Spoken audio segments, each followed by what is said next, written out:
కలియుగ ప్రత్యక్ష దైవం శ్రీ వెంకటేశ్వర స్వామిని భక్తులు నిత్యం దర్శించుకుంటూ ఉంటారు.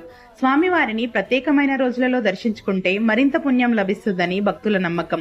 తిరుమలలో వైకుంఠ ఏకాదశి వేడుకలకు అన్ని ఏర్పాట్లు జరుగుతున్నాయి. వైకుంఠ ఏకాదశి సందర్భంగా డిసెంబర్ 30 నుండి జనవరి 8 వరకు వైకుంఠ ద్వార దర్శనాలు కల్పించనున్నారు.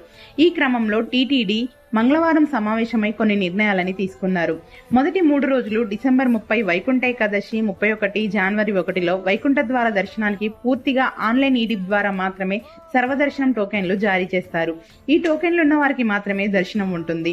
ఆ 3 రోజులు 300 ప్రత్యేక దర్శనం టికెట్లు, శ్రీవాణి టోకెన్లు, అర్జిత సేవలు, విఐపి బ్రేక్ దర్శనాలు పూర్తిగా రద్దు చేశారు. జనవరి 2 నుంచి 8 వరకు ఎలాంటి టికెట్లు, టోకెన్లు లేకుండా నేరుగా వచ్చిన సామాన్య భక్తులకు యథావిధిగా సర్వదర్శనం కల్పిస్తారు. ఈ రోజుల్లో రోజుకు 15,300 ప్రత్యేక దర్శనం టోకెన్లు, 1000 శ్రీవాణి ట్రస్ట్ టికెట్లు విడుదల చేస్తారు.